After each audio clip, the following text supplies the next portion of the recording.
Well, in regards to scope, I haven't seen one this big. We do have units going en route to that on Channel 9.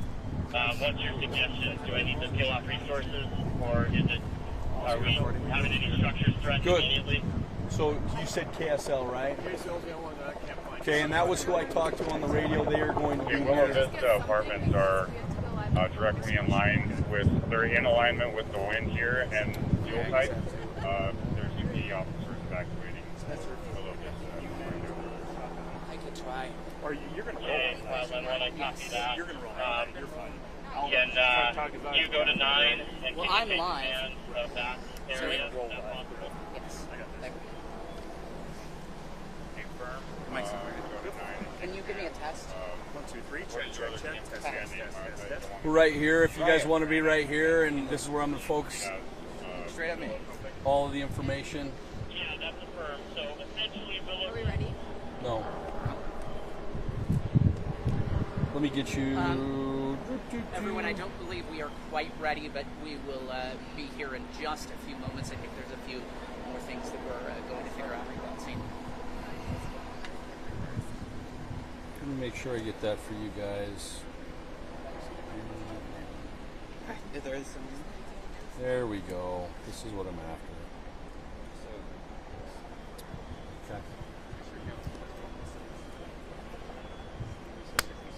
All right, you guys ready? Yep, I guess so. All right.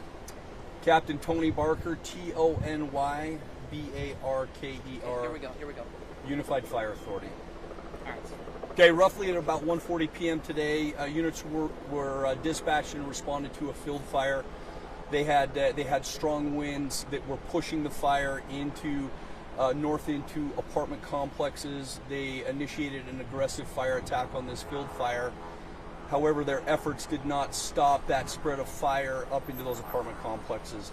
At this time, 2 apartment complexes have been directly impacted, with a minimum of 24 units that have those folks have been evacuated, but those units have burned.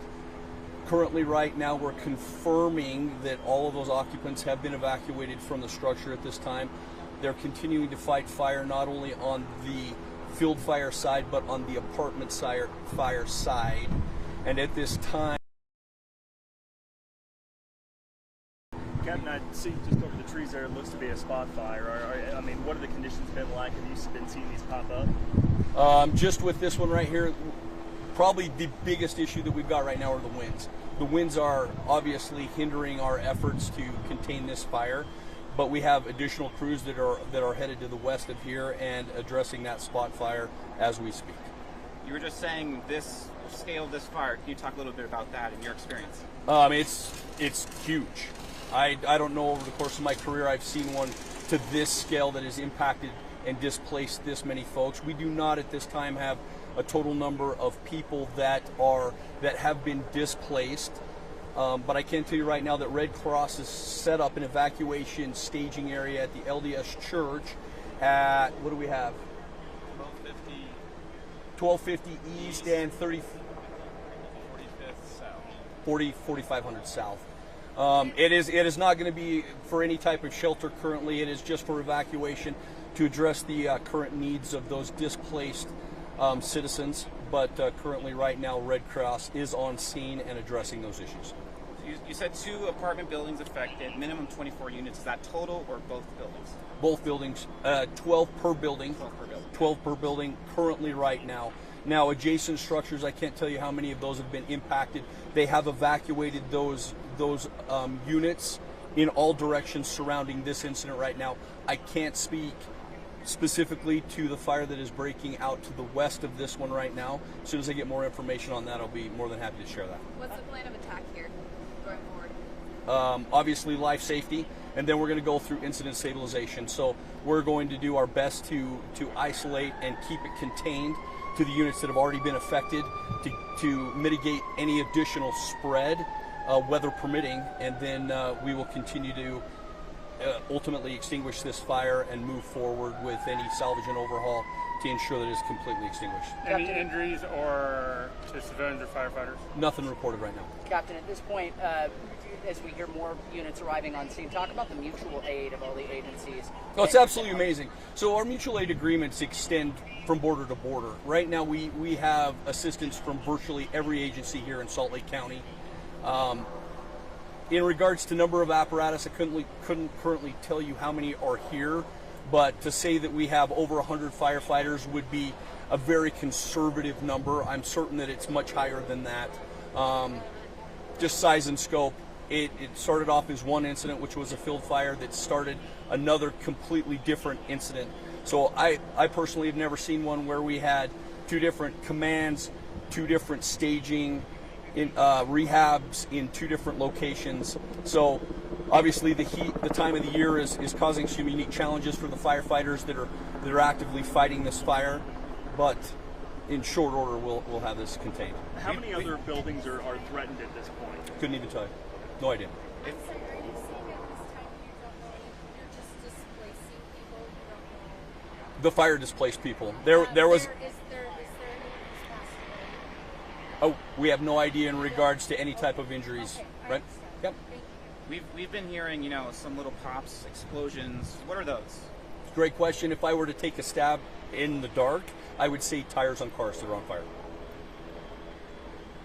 Is there any complications as it comes to these, obviously a long line of vehicles on fire, the hazardous material that comes off of those with a burn? How are fire crews making sure that they're safe and not breathing in potentially harmful fumes coming off of those cars? So every one of the firefighters that are in that danger area, they are wearing their fire gear, their personal protective equipment. They have air packs on. They're making certain that obviously they're safe and protected as they're fighting that fire. That obviously compounds some of those unique challenges in fighting this fire and the exhaustion of those units. And so that ties in with how many units we currently have from surrounding agencies and the number of departments that are assisting in this fire attack is just that continual revolving of fresh firefighters to throw at this problem. If you can also just speak about the mindset of going into a fire like this, obviously being very big, trying to save people's belongings, people, the places where people live. Mm-hmm. I've seen so many fire crews rush in there and do their best. Can you talk about that mindset of how these crews are trying their very best to do everything they can? So collectively across the board, fire crews are going to risk a lot to save a lot. And so until we can confirm that units have been evacuated, we're going to assume that they're occupied. So there's a very concentrated effort at making certain with our law enforcement partners that evacuation is being handled in a swift and effective manner. So that being said, I feel fairly certain that they've done everything in their power. We just need to confirm that all of those residents that are accounted for before we give you a tally of those folks that are safely out of the structure. And to clarify, I think earlier you said the 24 units that have burned, those we do know were evacuated, correct? We can't completely confirm that all 24 have been evacuated. Okay, but no obvious injuries that we know of at this point. Correct. Okay. Any word on cause? I'm sorry, what? Any word on cause? A gentleman mowing his lawn. Is that correct? A gentleman mowing his lawn. Hitting a rock or Correct. I couldn't tell you how it was, but that has been confirmed that it started with a lawnmower something? Lawnmower. in the field. All right. At Captain Team, Mayor Jeff Silvestrini at Millcreek's out of town, but Councilmember Tom DeSirant, whose council district we're in, has a few words to say. Councilman Tom DeSirant, hold on, we're going to swap mics. Yeah, or you could just, if you speak really close to his mic, you could probably pick it up. But Okay. Sure. Spell your name for him first. Yep. First name Thom, last name capital D, lowercase e, capital S, lowercase IRANT. The city of Millcreek is obviously very, very upset about this. It's a tragedy. Really grateful for our partners in Unified Fire, Unified Police, and then the Red Cross for their quick response and their willingness to help people. We do have multiple of our top department heads here just to make sure that we're able to give these residents as much support as they can. As soon as we were aware of the situation, our Promise Program Director jumped in and started coordinating with partners to make sure that residents would have a place to stay. We're still working on that. We want to make sure that every Millcreek resident safe and has a safe space to stay overnight. So it's an awful tragedy, but we're really grateful for our partners who have been fantastic. And if you need anything, please don't hesitate to contact the city of Millcreek. Captain, the lawnmower, do you know which, was that here on the apartment property? Was that an adjacent place? Sounds like it was in the field south of the apartments. What is that field? Is it just an empty lot? No idea. Okay. It would appear to be just a vacant field. So, Do you know how many alarms this is, by chance? no idea. All right, you guys, we'll push it back out on Twitter when we have more information to share. But I don't imagine you guys are going anywhere. Yeah. Thank you, Captain. All right. I figure that'll be sometime later tonight.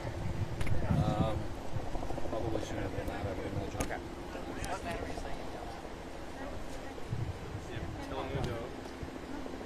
Did they just show up? Yeah.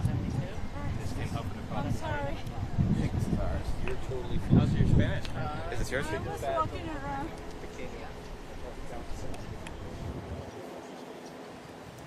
That's a good way, right? Because that's all I'm doing is black and white facts. Thank you.